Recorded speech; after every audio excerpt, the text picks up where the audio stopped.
So, when Prime Minister Justin Trudeau touched down in Vietnam for the 2017 APEC meeting, he was in rock star mode.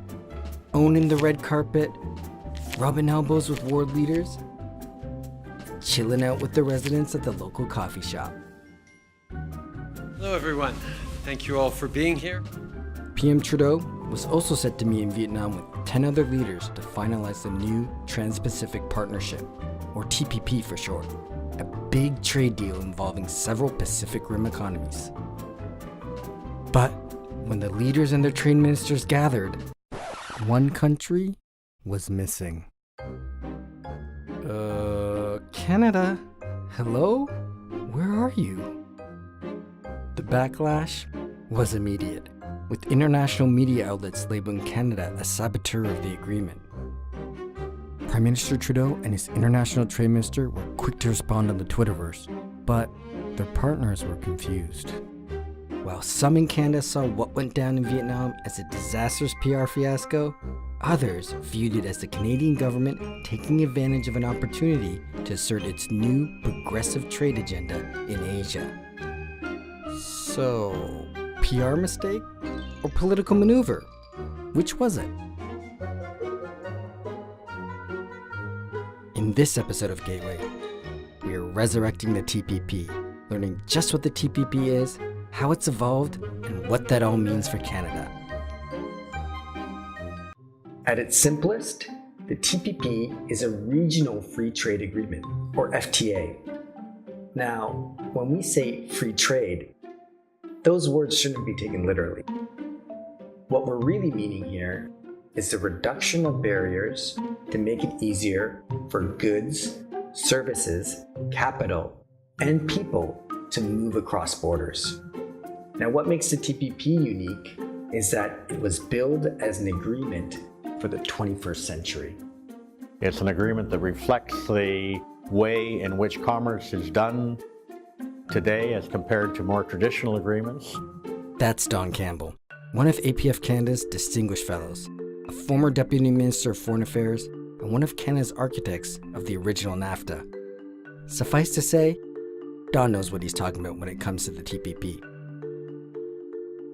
It has the traditional elements of reduction and elimination of tariffs, issues on trade in goods. It also has rules governing trade in services. It has an anti-corruption chapter. It deals with e-commerce, digital trade, and there's a whole array of dispute settlement mechanisms which are a feature of any agreement. The concept of the original TPP first emerged from an agreement signed in 2005 by Brunei, Chile, New Zealand, and Singapore called the P4. However, it was only 3 years after, when the US agreed to start talks with the P4 group, that the original TPP began to take shape. You could say that the US getting involved was a tipping point, and soon other nations were joining in. Canada was a little late to the game. But eventually it joined due to a serious case of FOMO. At that time, the Canadian government, 1, really wanted to update NAFTA, and 2, really wanted access to the Japanese market, the world's third largest economy. The 12-member economies of the original TPP had a combined GDP totaling US $28 trillion, or nearly 40% of the global economy. The US and Japan, well, they made up most of the economic heft of the group.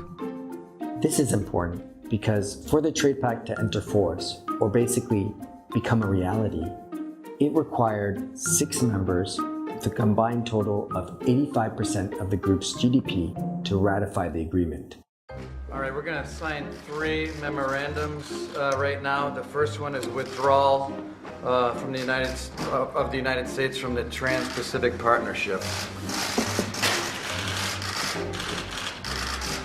Everyone knows what that means, right? We've been talking about this for a long time. Thank you. So, when President Trump fulfilled his election promise of removing the US from the agreement,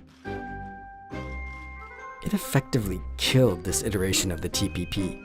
Okay. Great thing for the American worker, what we just did. You should know that Canadians were divided on the agreement as well. Results from an APF Canada survey in 2015 showed that 41% of Canadians supported the agreement and 38% opposed it. The US withdrawal caused an existential crisis for the TPP. So, when leaders of the remaining countries came together and held hands in unity,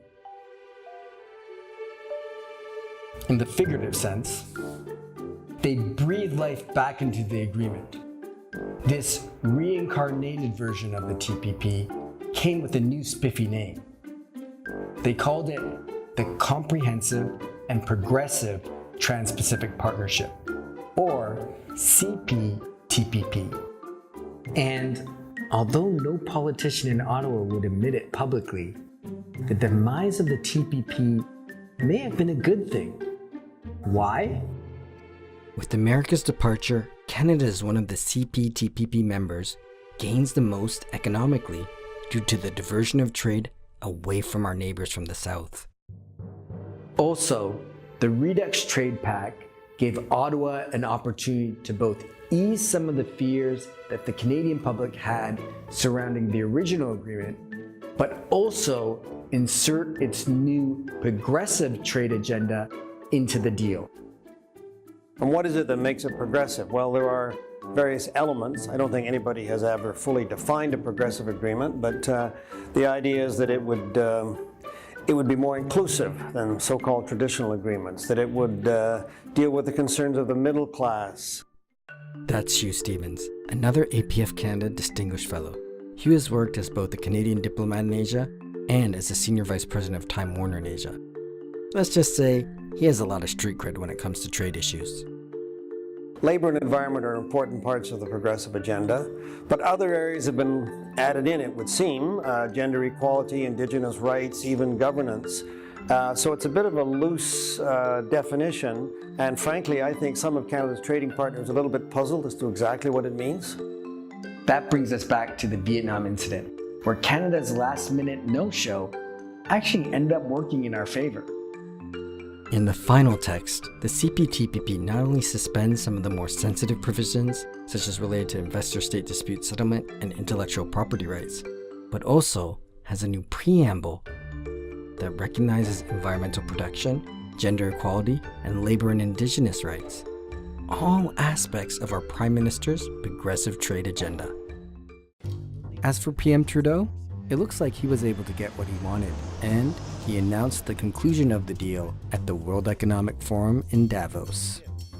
Today, I'm pleased to announce that Canada and 10 other remaining members of the Trans-Pacific Partnership concluded discussions in Tokyo, Japan, on a new, comprehensive and progressive agreement for Trans-Pacific Partnership, the CPTPP. And now that the dust is settled, we have to ask, was not showing up at the meeting in Vietnam a calculated risk that paid off? Or did it really set back our relations with the other members?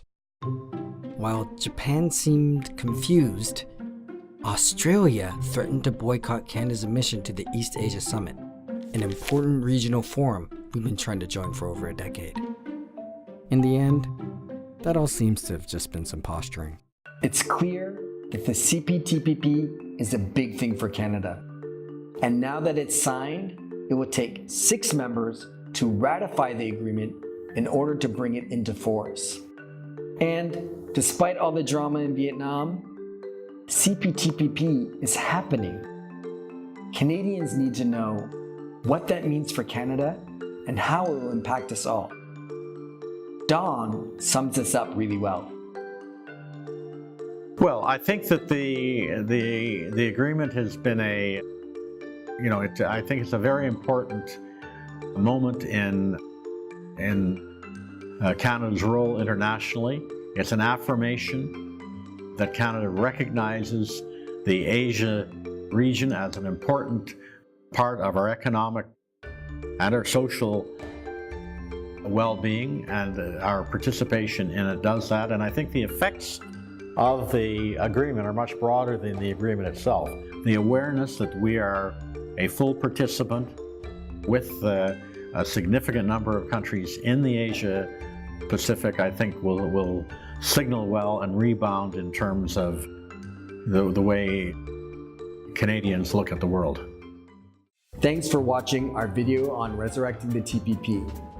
We would like to thank all those people listed who made this video possible. For more resources related to this video, check out the description below. And to learn more about Canada-Asia relations and engagement, please visit the Asia Pacific Foundation of Canada's website or follow us on Twitter. So, it now looks like President Trump wants to rejoin the TPP. What do you think about that? Comment below and let us know.